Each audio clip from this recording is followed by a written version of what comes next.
to help the Arts Café Mystic celebrate its 31st year. 31 is a weird number. It doesn't really rhyme with much. I like the number 13. My daughter was born on the 13th, but 31 is very different. 31 for us has been fantastic. We had a phenomenal fall season, finishing up last November with the most incredible Margaret Gibson.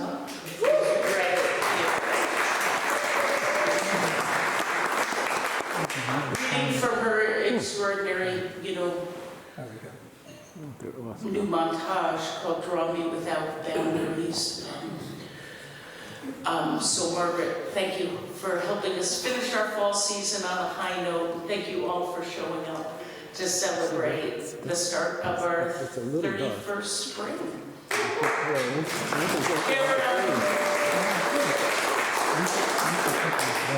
There's typos often in the correspondence you get from me, and then sometimes there's typos like, I think the word spring isn't supposed to be capitalized, but I think it should be. So it wasn't a typo. Okay, it was intentional. We did it. It's spring. And it's globally, nationally, these are strange times. Personally, either there's new arrivals or daily griefs, oftentimes both at the same time. So to take a break and slow down, come to the Stonington Borough and hear some poems and some music is a pretty good step forward. Sometimes it's all we got. I will, at the intermission, I'll do the normal things. I would like to start the show by calling your attention to the back of the program. We have a special dedication tonight. The Arts Café Mystic was a... William Myers, you're fired. We're working on the lights. As I was about to say, the Arts Café Mystic has always operated first and foremost as a family and a community. So here we all are now for our first spring feast with a little bit of mishaps, and we're all here. There's a crazy uncle who stomped up and walked away. But we are very much, and this was what I was going to say by asking you to look at the back of your programs. Most of the board members, really with the exception of a couple, have been the original board members of the Arts Café since it began 31 years ago. We've added a couple by necessity. We've also had volunteers that have been here since the inception of the organization, and we lost one a few weeks ago. Everybody is wonderful. William Bill Moffat was a character, scruffy, smart, swarthy, charming, so intelligent, and so quiet about that intelligence. So Kate and Christy, and to your sister Susan, he'd sit right there. He took care of the coffee table. And then he'd call me a couple days later and he'd tell me what he really thought about the show. And he was always spot on. And always with more compliments than criticism. But this guy was so spot on. He would say, I don't know why that guy read that poem after the other four. It just didn't make sense. And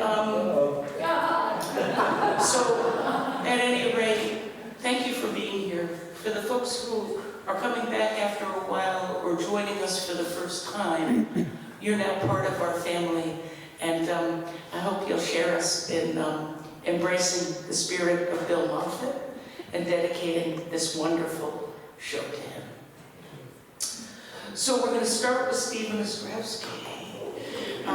One of my favorite, I won't say local poets, one of my favorite voices, and I won't say much more about that. I'll let Stephen come up here and speak for himself. I got to know him, and I am going to say this now.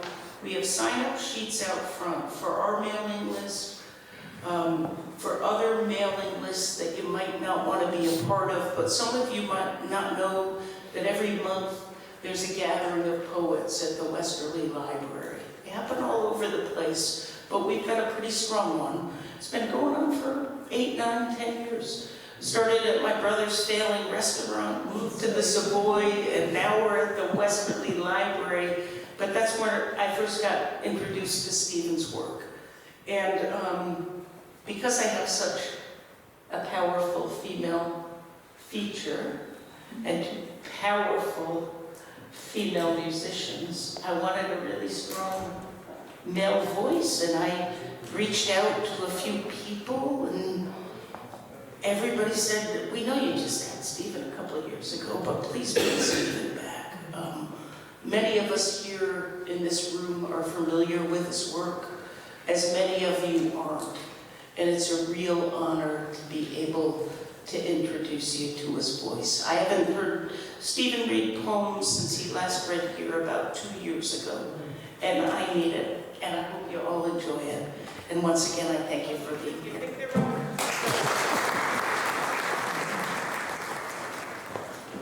Well, thank you, Lisa, so much. Meeting you really has changed my life.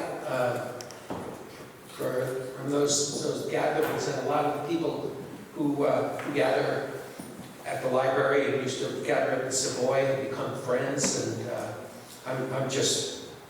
I'm counting my blessings, which would take all night, but I've been a very lucky guy. I'm going to start with a poem called Skeleton Blood Memoir with Bob. Anyone here Bob Dylan? This is a poem not about Bob Dylan, but about the influence he had on me as like a 16-year-old. Growing up on Staten Island in the Port Richmond neighborhood, which was kind of hard-scrabble even then. Anyway, Skeleton Blood Memoir with Bob. Port Richmond got too small, too hindsight-driven, way past tense. They converted stop signs into funerals and jukeboxes into arrest warrants. Dirge clouds gathered all summer over the girders of the Bayonne Bridge. And me ancient and 17, and him spitting out those dagger songs. Held in smoke and dark-eyed friends, him on the 33, launching lines from Mercury, preferring the other side of everything. Mirror ballads, pinstripe blues, railroad, drunk, dog, whale songs. I can still hear that wavy oxygen sound spilling across the room, flooding into my broke open brain. I smoked the clouds too. I smoked the chords too. Clouds.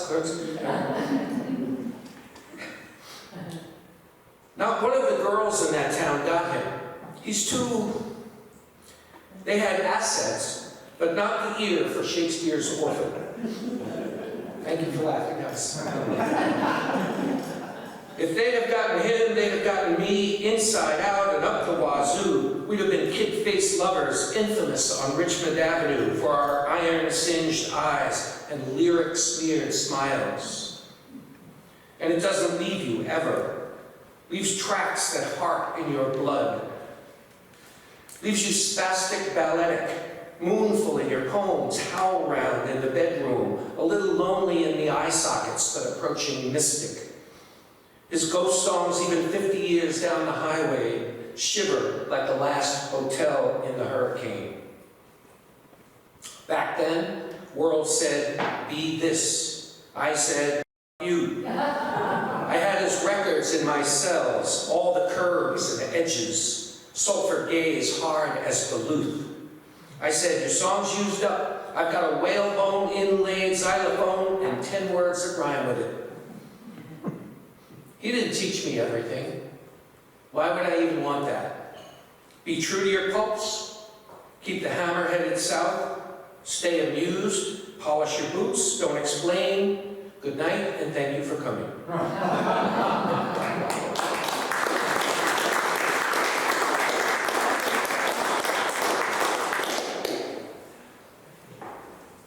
I keep telling myself I'm not going to read that in every reading I do. But it's the only one that gets applause, so I'm kind of addicted to it. I had the good fortune to study with Allen Ginsberg at Brooklyn College back in the late 80s. And this book is called Persons of Influence, and so Persons of Interest. I'll get my words right. Persons of Interest, and people like Neil Young and Allen Ginsberg and Dylan and some painters and musicians all made their way into this book because they all were big influences. Allen Ginsberg, mustard stain on tie, weird goggled city god of word, guided by 20/20 inner eye and the sexy scent of eternity, compass pole ever alert for holiness and blowjobs, who thus wore his ego like a smeared halo, plugged his ear to the beat of Blake's heart and subwayed down to the college in Brooklyn where we, his acolytes, unilluminated understudies of slant saints, waited in a big tabled room, nervously fingering the contents of our bags of untried linguistic yelps, which, when he arrived a little late, he kindly asked us to open. Illuminate me, he sang. He really did speak that way. We stared at the winky smile beneath the gray-black nest of beard, at the super-magnified brown planets that were his eyes, and, astonished and maybe a little afraid, we opened. I'm going to read one more from this book. And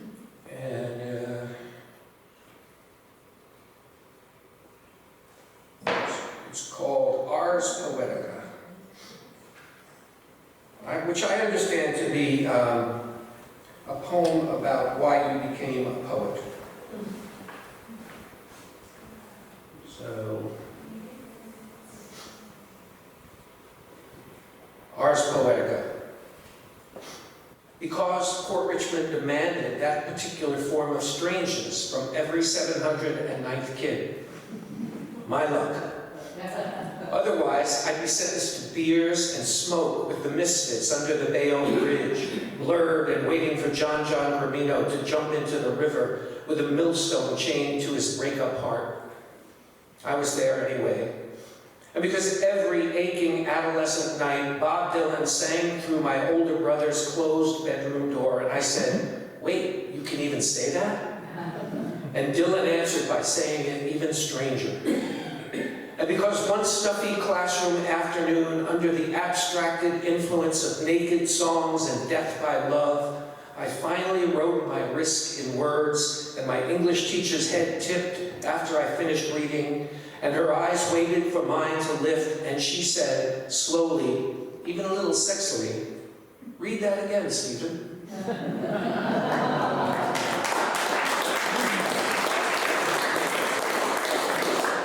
you so much. This poem is called Being Boys. I don't know, maybe I should dedicate it to Elon Musk.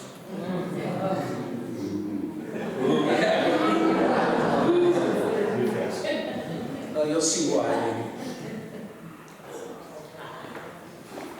Being boys. The day was blue and warm. We were stoning pigeons. They built nests under the trestle, and when we fired our sharp stones, they were trapped. The terror of their coos drummed against rusted steel. Tommy Maidosh brought 3 cigarettes swiped from his mother's purse. Mine trembled in my hand. John Casey swore to God someday he'd kill his sister. I wrote you in the dirt with a shaky finger. Sorry about yous, I didn't. Beads of blood on gray feathers, I saw them flutter, settle in the gravel. A gray dust covered my hands. I tried and tried to blink a fleck of ash out of my eye. We were only boys being boys. I knew that. Everybody knows that.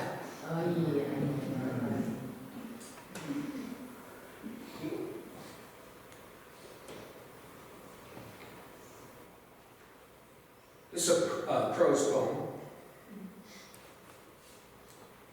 Really kind of taking you on a journey through my past, I guess.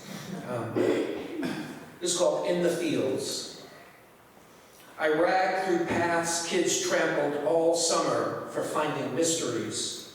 My sweat on fat skunk leaves, my questions following long-tailed rats into caves of rock. My search for the kinds of spooky phenomena that I, at 9, could only believe with my hands. At the scar of a stream pocked with bags of glue and beer bottle gemstones and some girl's underpants, crows sat in bone trees and pretended they didn't understand my questions. My questions beating up from the prickers that cut my thin arms, sting on tiny bloody gashes, heating under acidic sun rays, so that I sought deeper shades lonely cool for healing. There my boy heart enthralled, torn away Playboy pages, wet with dew on the ground, and my fingers lifting them, trembling and unholy, oh, maybe holier than I knew.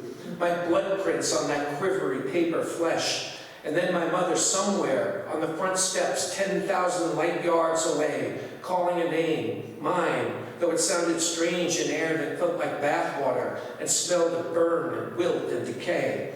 Strange, too, because I was borrowing who I was from who I wanted to be. And that's how, evening come round, I tumbled home, a breeze-tossed ball of bramble. The holy mess of a boy who, looking up, caught glimpses of star pricks above the racket of sunset and thought he was the only one given so much.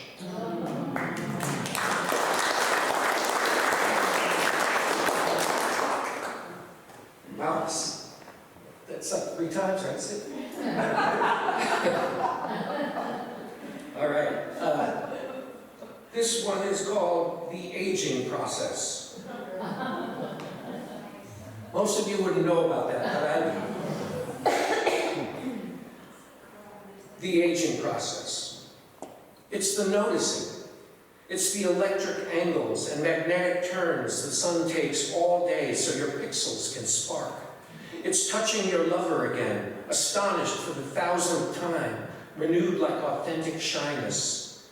It's another redemption story unfolding out in the garden, told by flower bells in shadowless sun. It's a song about the pleasure-guilty foretaste of innocence and remembering what you expected of tomorrow and then forgot until now. It's the rubbing of your eyes in the morning and at evening the sweet humility of lowering your knees to the floor, belief and unbelief truced and twined with prayer-like acceptance. It's the kids and the kids' kids lining up for kisses. It's that just today you notice there's a wooden house with a wide porch set way back in the woods, all weedy, overgrown, decrepit, wayward, noble, gorgeous. It's wondering why, all those years, as you drove this curling green undulation of a road, your favorite road on earth, that house was always there, and you never noticed it. It's the noticing now.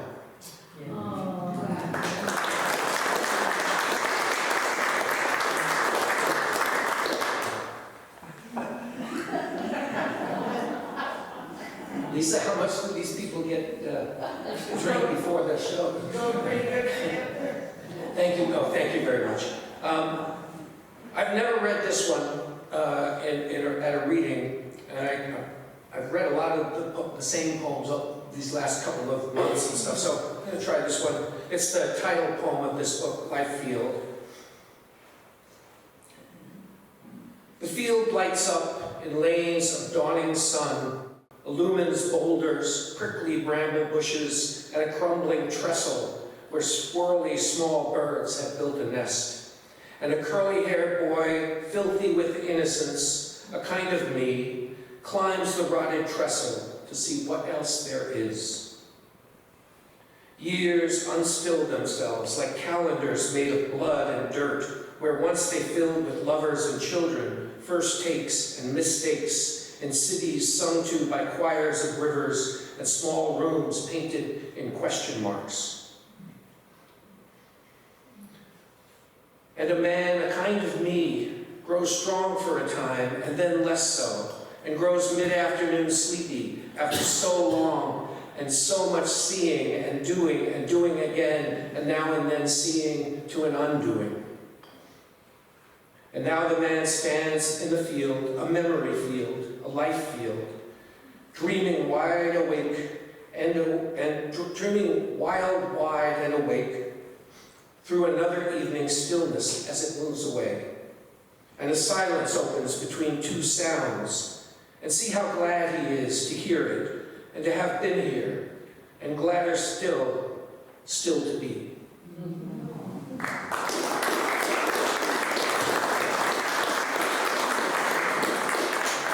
Just a few more.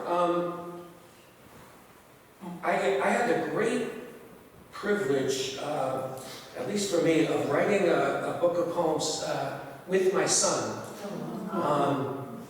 He was an undergraduate, and I was just an old guy. And I said to him one day, "You want to try writing poems to each other? You know, just for the sake of it, no idea of publishing or anything like that." And being game, he said, "Sure, we'll try it," you know. And we wound up doing it, and getting a publisher and having the book published. So that it's a real honor, or just thrill or something that has happened. One section of this book is called Poems from Southeast Asia, Poems from Southeast Connecticut. He had the good part. He was in Southeast Asia. I was right here in Southeast Connecticut. And I don't know, maybe someday he and I can do a reading together. But I'm just going to read you two of the short poems that I wrote in answer to his exotic poems.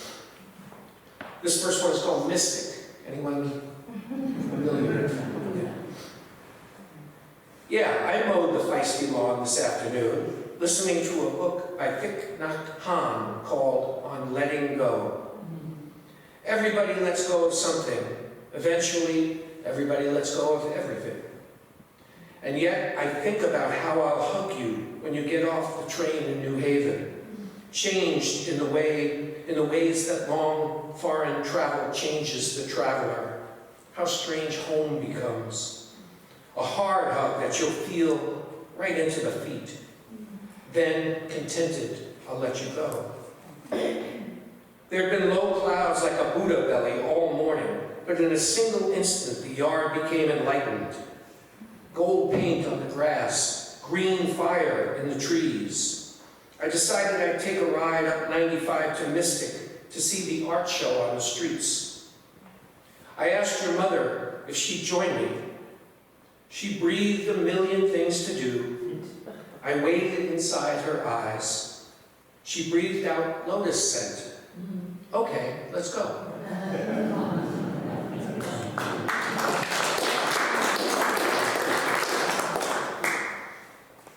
Just two more. This is called East Line. It's where we live.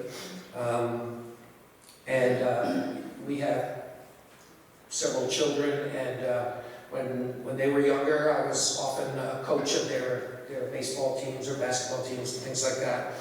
And, really got to spend a lot of time with them. And this is a poem reflecting back on that. East Line.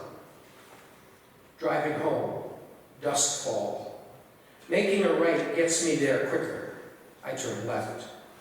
Some father is hitting grounders to his young son on the dusty East Line Little League infield. I slow. The ball skips through the boy's legs, scuttles into left field. That's all right, good try. Grab that ball. We still got him at home. Come home with it. The little body seizes, heaves the baseball wild, almost straight up into the chalky ghost of moon. Good throw, buddy. Held him at third. Saved a run. I drive on. I could weep, but I could weep.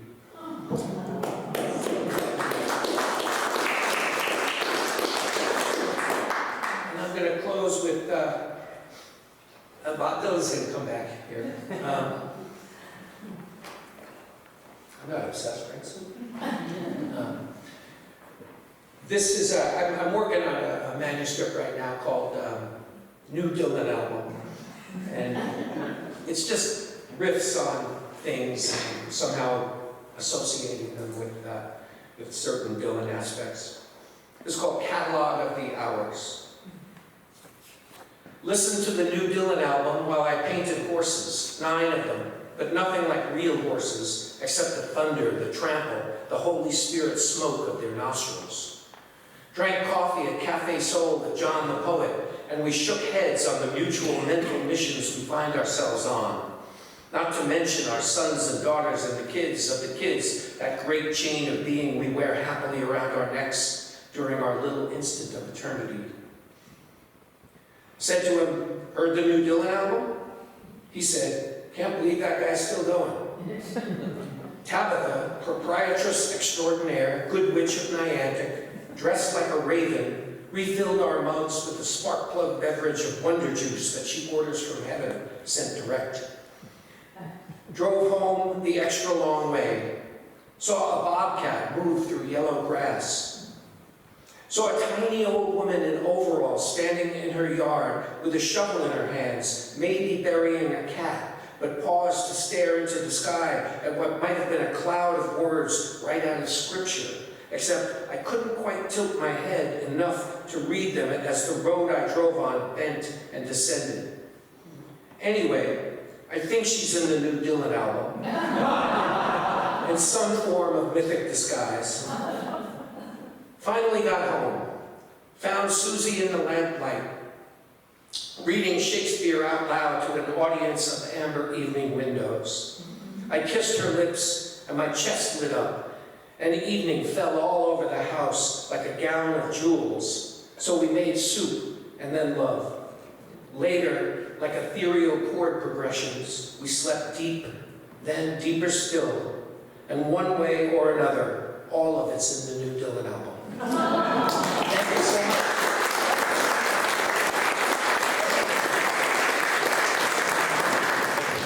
Just so many lines in my head that I want to remember. The poem about son coming home on the train. Also, the line about, the poem about the boy who I would be and the man who I was becoming, and how it spins towards the end. Just incredible. Is your wife here?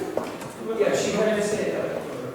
What's that? She's here, she's just standing up somewhere. Oh gosh, he's a dangerous man.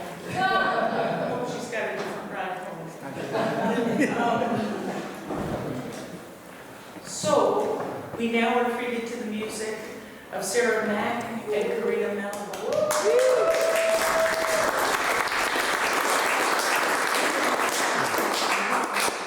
I was thinking about the old ladies of soul who appear in lots of Dylan songs and lots of old poems. My friend Coleman has a poem called Soul in the Old Lady, and it's about an old woman sitting in an alley and how her face can tell you everything. We're about to be treated to two women whose voices will tell you everything you gotta know. Sarah and Karina, we welcome you back. It's been a few years, and we're glad you're here as a new duo. Yeah.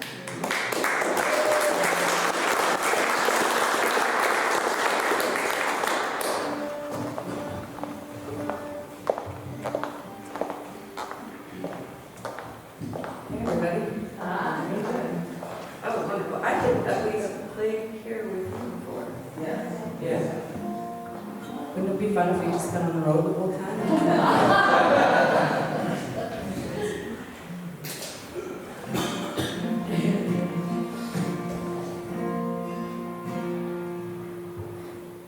This is much quieter than our usual settings.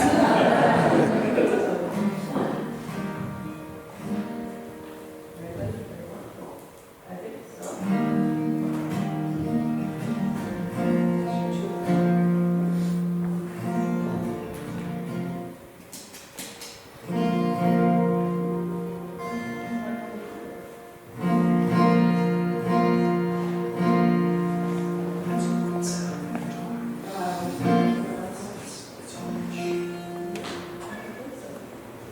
Oh, yeah.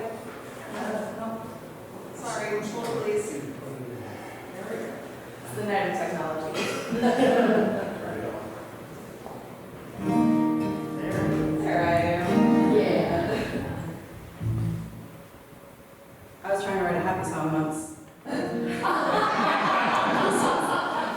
We'll get into it, you'll hear it. This is what came out of it.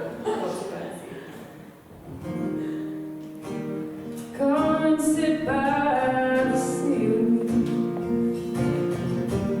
There's a warm breeze coming off the Gulf. Wrap your body around my neck and pretend in the morning you don't have to go. And all the things I stopped believing, they're written on this night.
Ryan Barr. I have a twin, and she is endlessly kind and loving and compassionate. She's a very dry and honest delivery.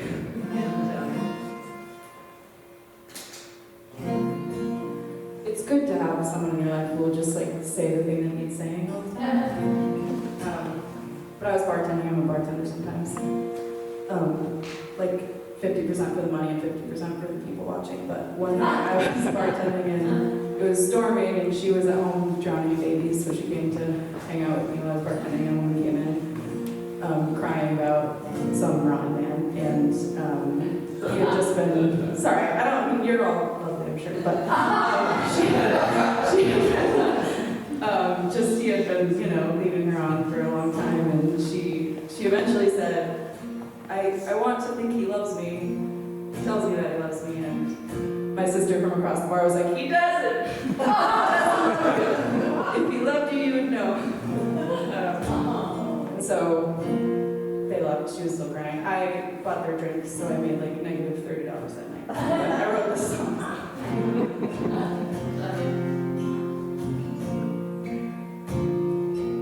My hair's growing white these days, like some crown of wisdom I have never earned. You would think by now I would not make the same mistakes. My hair's growing white these days.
knew for a long time there, and it's sort of a small townie up there.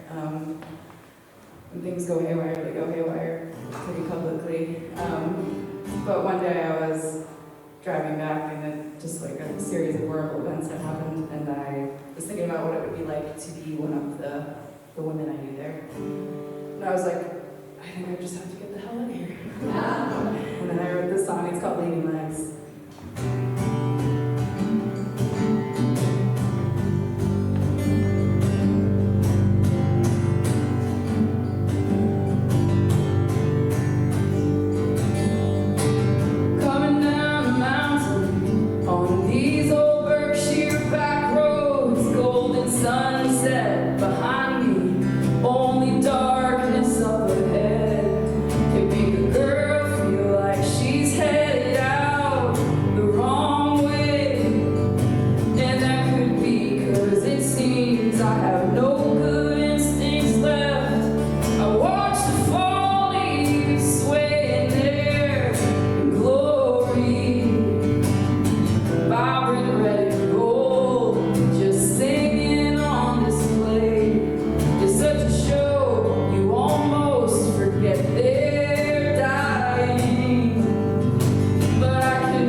I wrote this next one during COVID. It's really the only thing I did. Everyone else was like starting sourdough and building birdhouses, and I was just like on my couch crying. And then I started this gratitude journal. My sister called me and was like, you have to get out of your sweatpants. Same sister. And I was like, it's time. It's time. And she said, the boys and I started a gratitude journal. It's really helping. And I was like, the boys and I was sad. But then I did, and then it helped, and the song came out of that. It's called Armageddon.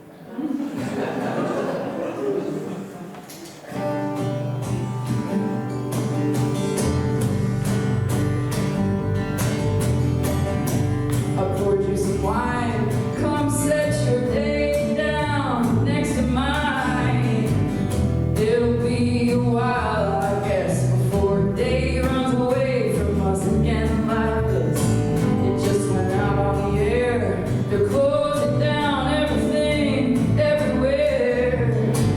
It's all going to hell, you're right, but let's not think about that tonight.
We just recorded this past Sunday. A couple of the songs we played are going to be on it.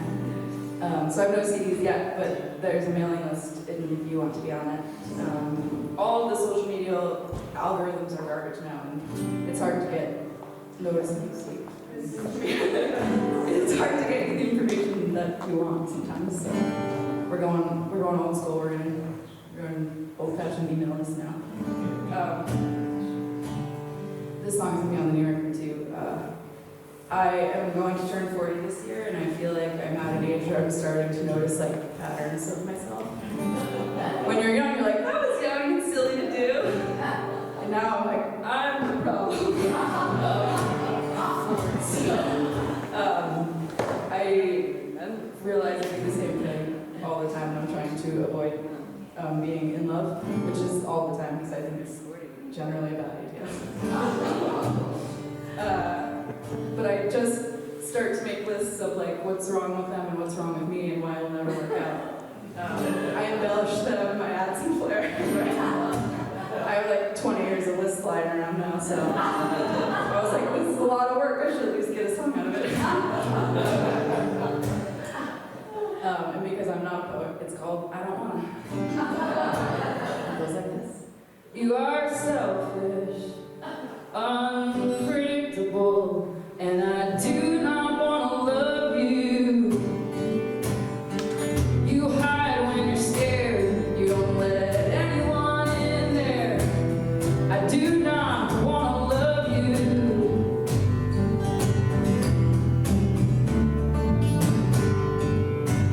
But you are brilliant and funny, you open up my mind. I do not want to love you. You touch my skin, I'm on fire again. I do not want to love you. I could walk this town and catch another one's eye. Someone with clear intentions, just me in their sights.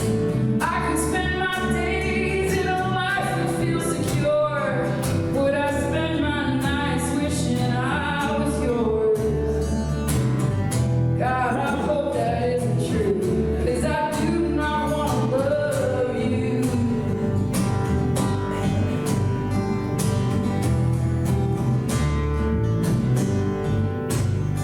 I'm guarded and stubborn, deeply insecure. I do not want to love you. There's a trail of hearts behind me. I broke each one into. I do not want to love you.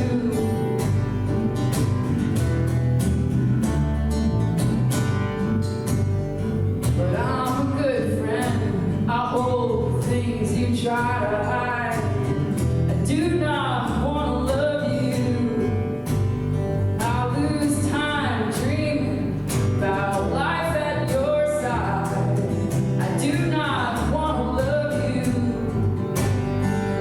You could walk this world and catch 100 girls' hands, ones who don't need a thing, who follow the band. You could spend your days unencumbered and free. Would you spend your nights wishing you had me? I think we both know that isn't true, and I do not want to love you. I do not want to love you.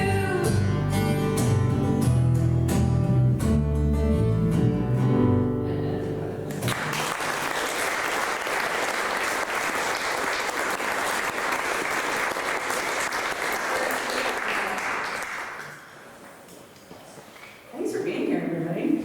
This is fun. I mean, we'd have played anyway, but it's way more fun.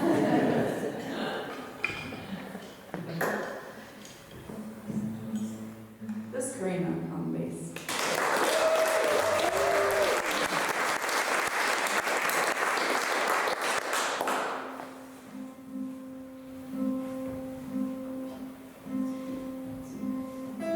I like that you wrote a book with your kids. My dad is a songwriter, and so I feel like the only reason I love songs or write them is because of him. So I think that connection is a cool thing to have with a parent. Isn't he right here, Over Sarah? there, yeah. Right.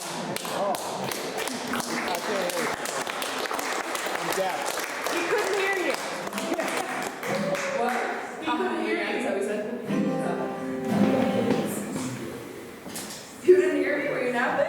You know I'm deaf. Do the sign language thing. I wrote this song about a trip that I took to Key West.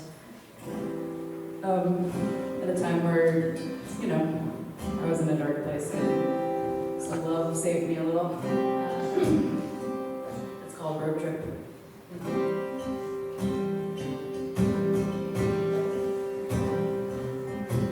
It's cold and dark and early.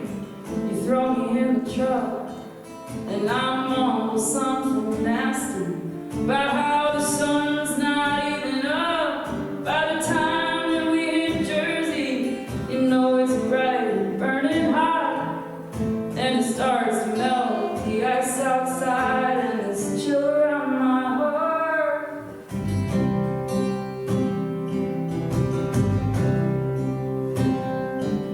You see, I've been in the darkness, and I have not worn it well, and you have seen the worst of it, trying to dig me out. But there's a certain time of afternoon when the sunlight hits your face, and I think, damn, he is so beautiful. I can't believe he stays. And we rode slow through Virginia, 'cause even though you never say it, that place has your heart. And I cried through the Carolinas, 'cause you said they're dark but beautiful, and I hate you like that.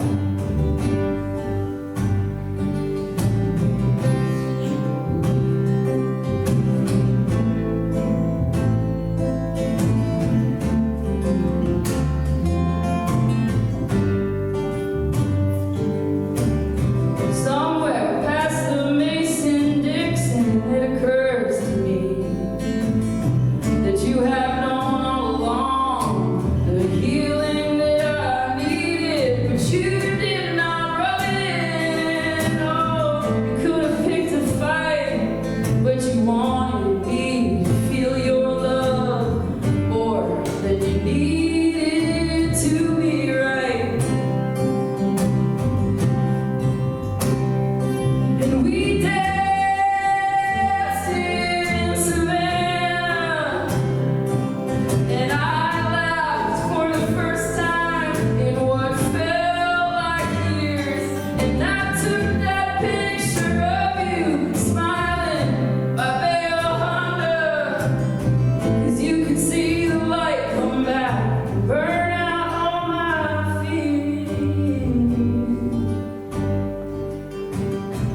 Pull up to the edge of the world and put the car apart, and we can't drive any further, but it feels like a new start, and there's healing washing over me, yeah, it's washing over us, and I just stand there in the Florida rain, wonder how I got this love.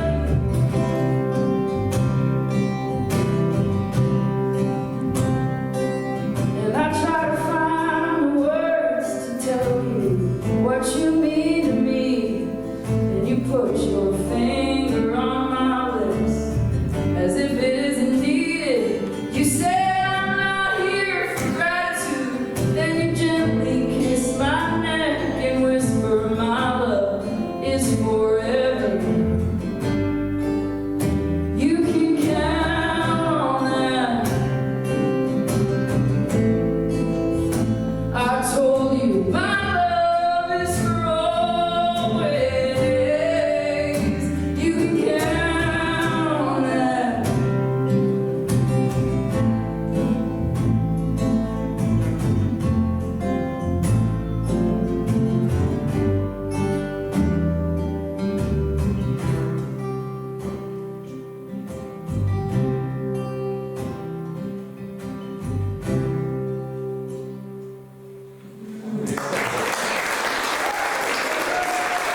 So, I'm going to keep the thanks really briefly so we can get Talvikki up here.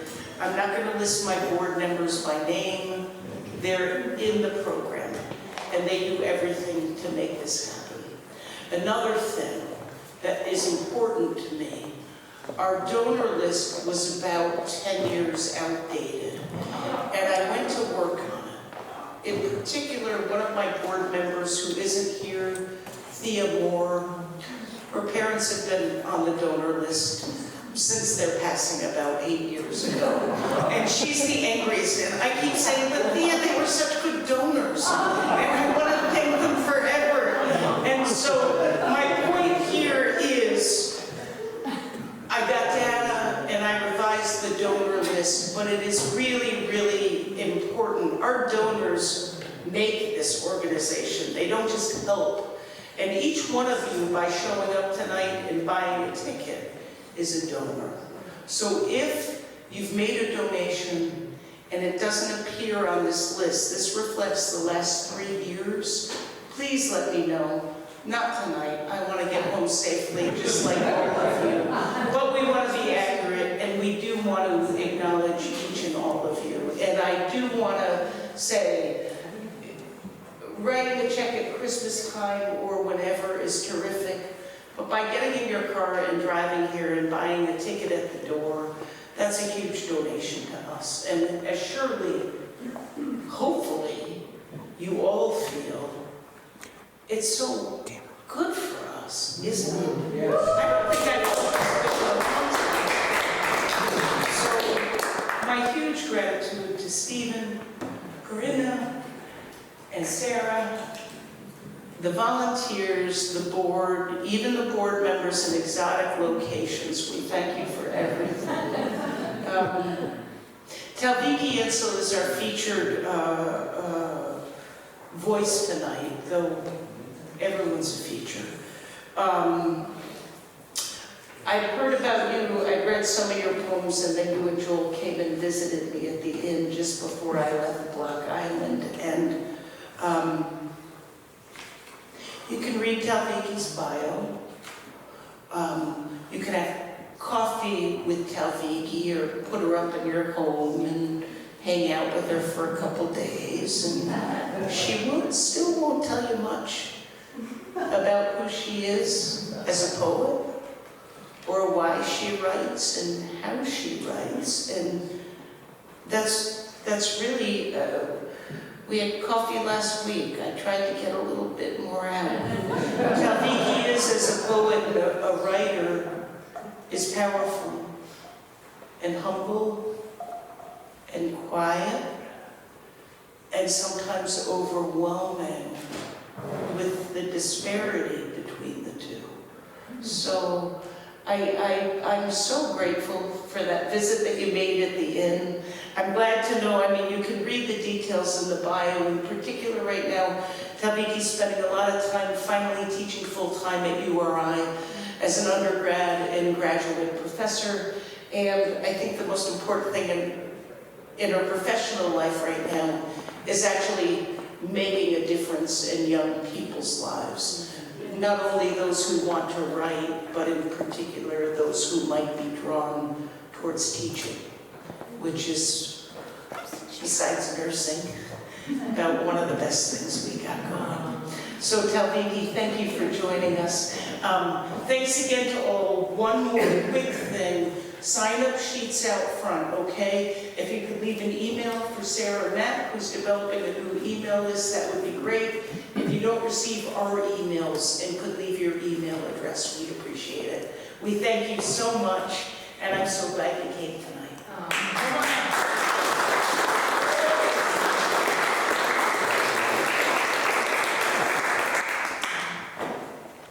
Lisa Starr, thank you so much.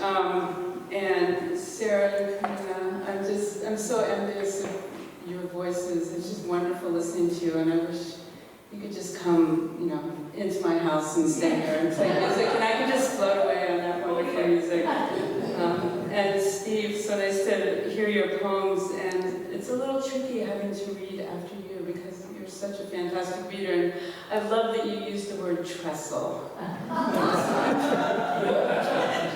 very fond of that word, and you're using it beautifully. But yeah, the poems make me really happy. Is this thing in the correct? Stand a little bit higher. Yeah, so thank you, LaGrua Center staff, the directors and board members, the volunteers who helped set things up, Mystic Arts Café for having me, and really Lisa Starr for inviting me, for her advocacy, her poetry, and keeping poetry alive in the community, and also Christy Williams, I know, did a lot, and still does a lot with the Arts Center and poetry in the world. So yeah, thank you all so much. It's really an honor to be reading here. It's a terrifying honor. I found it easier to read in Virginia or read in Ohio, but to read in the town, where you went to high school and you were a very sort of mediocre high school student. And I also went to Broadway school back when it was an elementary school, and they used to, if you forgot your library book, you could just wander home during recess or lunch, and I'm sure you can't, even if it were a school, you couldn't do that now. You'd probably have to be, scanned or barcoded on your way out the door. But yeah, they used to just be like, you forgot your library book? Well, okay, go home and get it. And so I remember wandering home, and my mom was like, what are you doing here? And I forgot my library book. Anyway, those halcyon days and public school, it was great. But anyway, yeah, here I am. The other thing I was thinking recently, in one of my classes we were reading Dickinson poems, and I did remember in Broadway school we did penmanship, and Mrs. Dion put up on the board a couple lines from Emily Dickinson, and I really think, doing that penmanship, the morns are meeker than they were, the nuts are getting brown. I really feel like it made that connection between language and, without knowing it, we were picking up on that iambic tetrameter, iambic trimeter, and but just that connection between writing and language and, I don't know, the hand on the page. So, yeah, anyway, that was Broadway school back in the day before it turned into condos.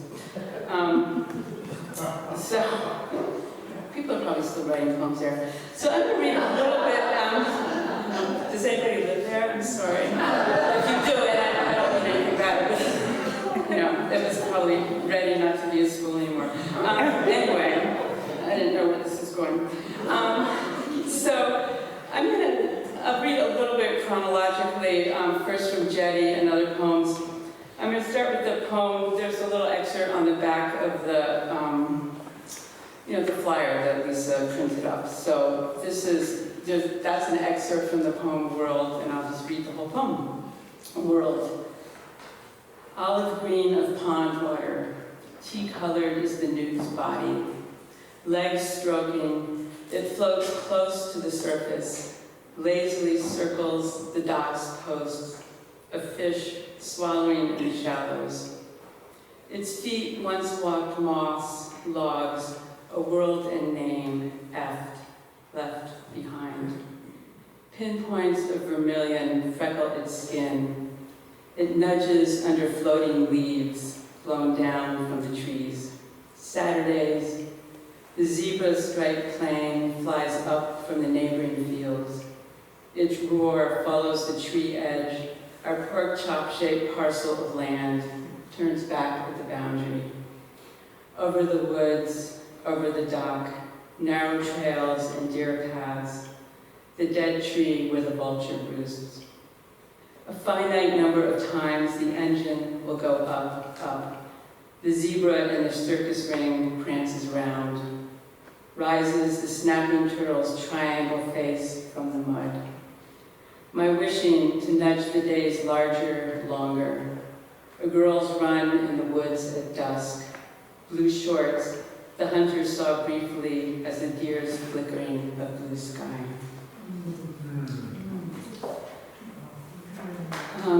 So I'm moving on to, this poem's called At the Jetty. It's set,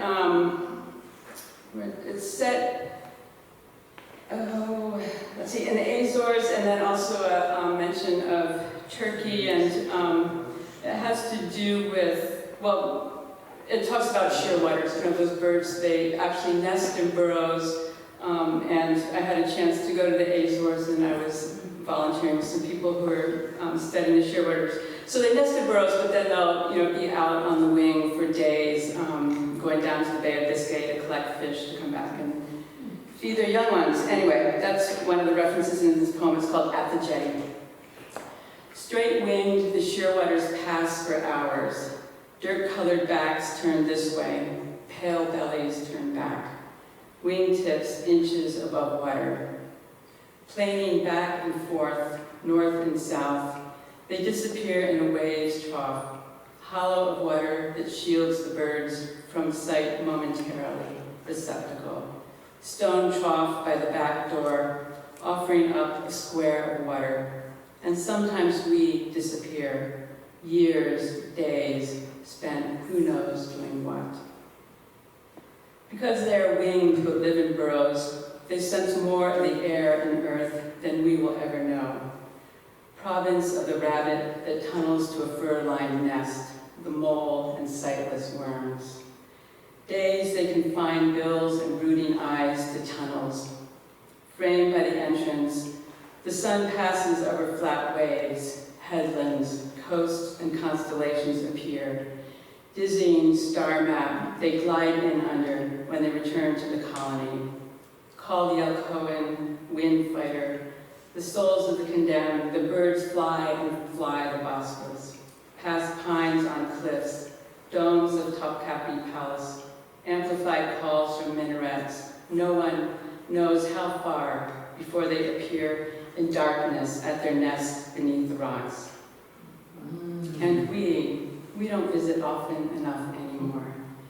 I wonder how deep it is to the bottom from the harbor rocks, straight down, or does it slant below the tide line? The projecting jetty that keeps storms from the market square. Today, umbrellas for an unexpected squall, stalls of bright lettuce, oranges to quench one's thirst. In the Middle Ages, the half-grown chicks were sold in markets, dragged from their nesting burrows, the fowling sticks reaching into the dark, pulled too soon, too barrenly into the light.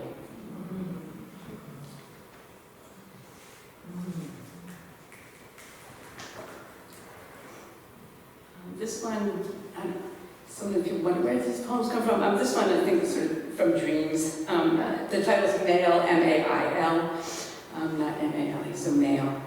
A tree is dreaming when it blooms out of season. Pale curls of witch hazel, the eucalyptus's fringed cup. At night, those who can't speak to us days, we seal envelopes, buy stamps, answer phones, bloom to pull buckets up out of wells, show us to rooms of stained glass. Ribbons of blue pattern their skin. They rise in orange flame clothes to say, you must take care of him, now I am gone. Rake the leaves away from the figs. A ladder washed up on a beach, tree of kelp 40 feet long. Ashes fold into the garden's depths. Trains rock the house. A cicada, fat bud, package, grips the window screen.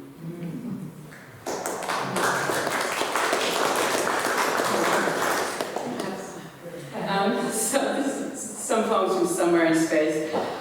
So this one was prompted by this carved figure of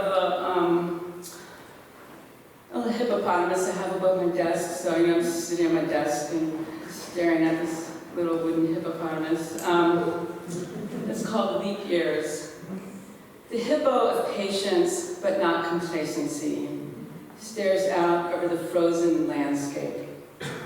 Icicles on the willow, sharp sun. Body of teak, flank grained horizontally. I was a tree, but now I'm a palm-sized hippo in a country of snow. Arrows in my blood.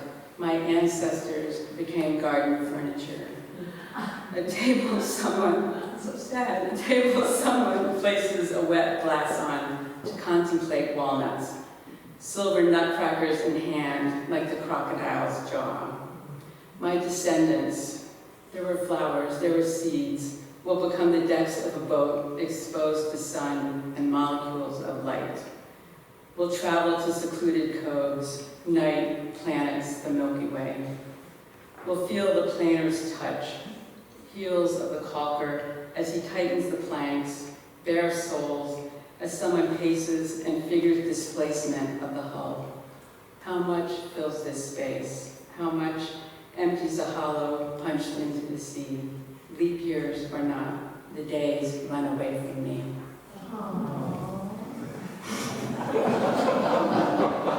Not too much, okay. Mycorrhizae, which that's that symbiotic, I'm sure you all know this, but that association between roots and fungi. Mutually beneficial. Mycorrhizae. When you dig up a tree, keep some soil around the roots. Webby strands wrap the taproot, the calm anchor, reach horizontal through duff and toad dung, damp mold. Things move so discreetly sometimes, I didn't even notice. A tiger's ear flares in shade. Was that the water molecule's elemental split? The sleight of hand described on page 20? No, not exactly. You prop a shingle barrier up to shelter a wind-torn cabbage sprout.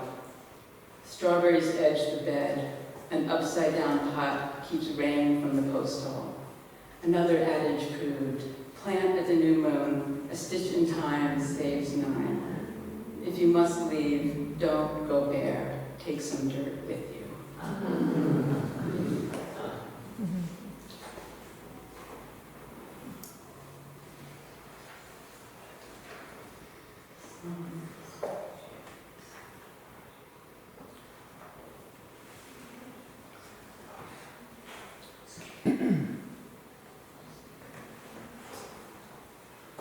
So yeah, I'm just trying to make a quick decision.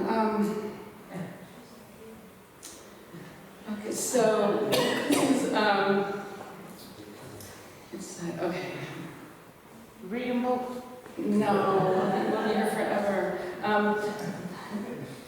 The Garden Whisperer. So this is I guess it's an angry gardening poem. It's not my voice. The Garden Whisperer. So you know, you'll talk to your plants. Okay, the Garden Whisperer. Hush, you little bastard, grow. Swim out into greenery, the language of plants, a book, once a contraption set up on the folding table in science class. Swim through leaves of summer, passion flowers in terracotta pots, hooks and blues, crooks of stamens, smartweeds, red seed pearl blossoms point to the creek. Jewelweed, candelabra primrose, a rabbit's pleasure of grass and goldenrod. The vegetable plot, a press of kale's edges. In April, we crept through on hands and knees, scraped deep for the cutworms' dirt-tinged bodies pulsing with the green of leeks and lettuce. Beans snipped clean from the dirt. The hummingbird's wingbeat tossed coral bells. Give them what they want. Water, dirt friable, scratched free of stone and weed nodes, iron shavings left from the farrier. Goosefoot and chickweed, who cares anymore? Picked a bulbous squash from the seedy compost heap. Cicadas grind of midday. The cabbage moth's larvae snuggle up on the plant's ribs. Blake, the cat, watching from a stone wall. Monarchs, black zebras, wander from flower to flower of the weeds let go. And yeah, it seems like a little bit of a gardening theme. The next poem is called Apples, and yeah, living in Rhode Island, you hear this that sort of myth about the apple tree that grew into the skeleton of Roger Williams and Mary Williams. So that comes into this poem, and then yes, there's like this apple. I think they have it on display somewhere, right? It's yeah. Real? It's their skeleton. but it's made of apple juice. I have not seen it, and I think I was just reading garden history because there's also a reference to orchards on Manhattan in 1715. Apples. I kept my toads in a cage, circled beneath the apple tree. They said I was cold. I was not, but I stole. See me there at dusk, thinking no one cared about the apples. They were abandoned, carrying them home, t-shirt heavy, bulging with their weight and roundness, and the softening green, tree limbs glowing. We go back to patterns. The circles weeded beneath trees, I repeat here. Dirt crumbled and heaped up neatly like a dry mix before baking. Or how, laying out the garden plan, I shaped out rectangles, beds jutting out from the stone wall, anchored there perpendicular-wise. I merely watched, was aware of the toads' round-shouldered figures coming out from the sage at night, their gold-flecked eyes. Remembered one that long ago followed me into the house, silent familiar in the corner on the wood-floored porch or by the garbage pail. In a cage of twigs and chicken wire below the orchard's trees, go back to the monk's tour of Manhattan Island's orchards, 1715, stone fruits in sweet abundance. The caged toads at the bases of trees, unmolested by the dog who looks over them, inscrutable as to their bitterness. A sticky globe, apple red, tangles flies in the boughs. The toads are rewarded. The sweet taste of coddling moths, the steady plowing grubs that come to the trees. There's always more to think of regarding apples. The graft enclosed in wax-bound string, a severed and healed branch, roots seeking calcium, growing into the skeletons of Roger and Mary Williams. This apple tree floating in the backfield, but not really alone. The grubs, toads, green smudge of lichen on its limbs. The great crested flycatcher who shrieks above later in the summer season across the stone wall, another apple's buds. The calcium in our bones bearing our sweet weight into evening. So now I'm going to move on to some newer poems.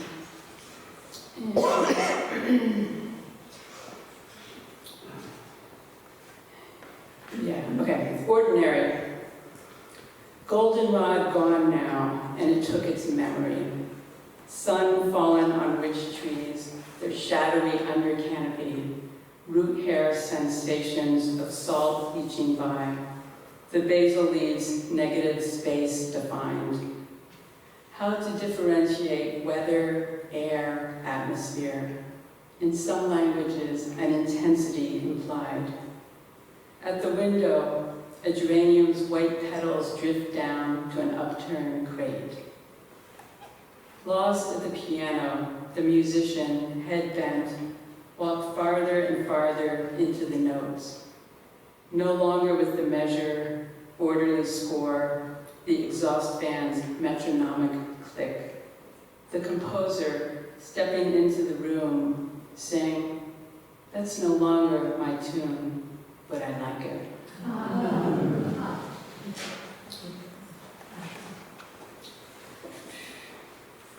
Change.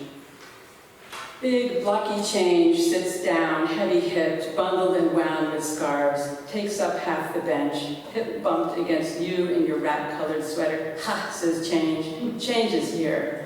Hot and humid as a greenhouse door, dense as clouds over the sky's sea reach, save one peachy horizon smudge. Loose change, small change, sea change, hand you a cloud, a handful, roaring, hurry, hurricane strength. Every day, change walks these marshes, sorts and billows, hops over ditches. Change won't change, absent you. So during COVID, I was a resident at the Merrill House, which is really wonderful. It was in summer, and so I had that, chance to be there on Water Street, up on the top floor there, and to look out, over the over Stonington Harbor, and past the lights in the jetty, and hear the foghorn and so forth. So this poem, and I could also look down on the street and kind of spy on what's going on down there. So this poem is called Swifts, and it's refers to the chimney swifts, that you can watch going down into the chimneys there from the rooftops. Swifts. Sun sparks on waves from the upstairs windows, silhouettes of kids leaping into glare. A motorboat tows a capsized dinghy. Child perched for a ride. Sailing class over, not minding lateness, the sun, a red waterlogged sail. You're walking a white dog on the sidewalk below, or not walking a white dog. You're stirring milk into tea, or not. You're in the woods, carrying a pack basket of holly and juniper cuttings. You're not in the woods in a goose-down jacket. You're telling the dog to stay, or not telling the dog to stay. You're giving him a biscuit, typing a letter. You're sticking a handful of black-eyed Susans and asters into a vase. You're not gathering black-eyed Susans and blue asters in a vase. You're pouring red wine. You're not pouring wine. You're listening to the wren. Listening to the wren in the yellow and white room. A square of light travels the wall above the chair, but you're not in that carved chair with its legs like a lion's paws. I am stubborn. I will eat the one day too old moldy bread, watch the ferries' running lights disappear around the island, stretch daylight over the rooftops like a coverlet. Over the rooftops at dusk, descending swifts fold their wings and drop into chimneys. Sloughs holding ashy nests loaded with eggs, and the young ones clamoring voices.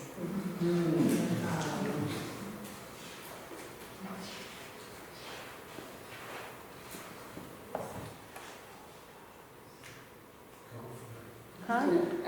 So, go till 9, is that? Yeah, couple Okay. more?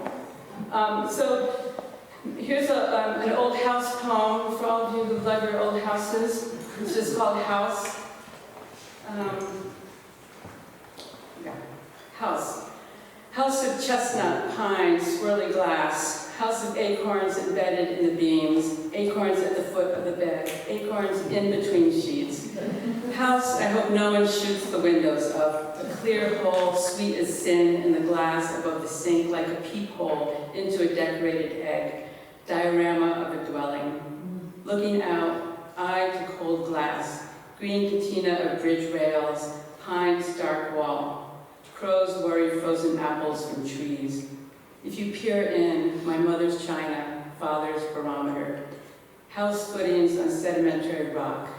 Ferns in summer, ice in winter. Tide-swirled gray matter on the cellar landing.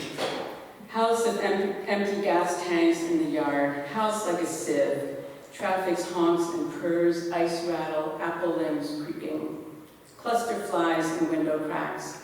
Stoves heat the air around themselves. Upstairs, downstairs, in my lady's chamber, where she dwells with spider sacks. Newspapers kindling, blue flame of the propane. Small forest green canisters, like a congregation of aliens lined up in the hall.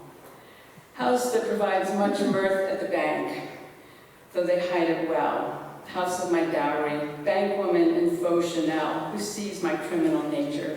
Don't come here. A garter snake with enamel blue eyes haunts the woodpile. Eyes like a porcelain bowl from an uncle's erratic voyages. Squirrels in walls, mice ghost the baseboards, toilet to sofa, leave mousy maroon stains on the title above the deed to the well. Wind thumps a loose window pane, dusty horseshoe crabs, clamshell ashtrays, things disappear. I blame the mice who slipped a wooden camel into the folds of the sofa. Swallows fly into the open door, an arts and letters volume with a Frank O'Hara poem someone bought to read 60 years ago. Dorothy Wordsworth's diaries. Hallucinatory, she enters the scene like an irate hornet, pings against the window glass. I trap her under a pot, say, what's your deal? Remain your writing self. Do not devolve to housework, cooking, and toothache. Observe stone crop growing on cliffs. Go break rock. House of light reflected ripples on ceilings. A phoebe tucked into an old swallow's nest. Trees trimmed away now, a cat's new configuration of branches to climb. Breezes move in and out windows, breathe into the space between laths, ruffle moonlight in the cove. Stranger, quit looking, something's blown out of the stove. And then I'm just going to read one more poem. The last time I read that, a friend of mine in the audience was like, "Get a handyman!" or something. Anyway, but those are all the good things about houses. Okay, so one more poem. I realize there are a lot of critters, but this one is called Mink. Great audience over here. You're all great. Mink. Mink slip saunters along the banister, nose seeking, under chin hairs wispy, white. Mink, we tried to invite you up. You wouldn't play cards, wouldn't help with the jigsaw's last piece. We didn't covet earmuffs, not us. Our stupid human smell, skin, unwashed hair, coffee. Mink in half dark on the grimy stairs, over oars and pram, mops frozen, untwisting flop. Dark fur, scimitar tangle of bodies, one clutches another, hauls up between walls, pink mouth screams, eggs shaken loose mating. We slid open wide doors to the icy cove, pounded on walls, tried to repel you. The boombox, Verde filling the stairwell. A soprano's notes over the heaving tide. Snowy rocks, your tunnel trails in snow. Brown seaweed snagged on a tree branch. House permeated by your oily scat on the landing. Musky, intestinal, settling into the grain. Fish and bony shards. Mink disappeared. Dark knot of your head, unraveling waves. Thank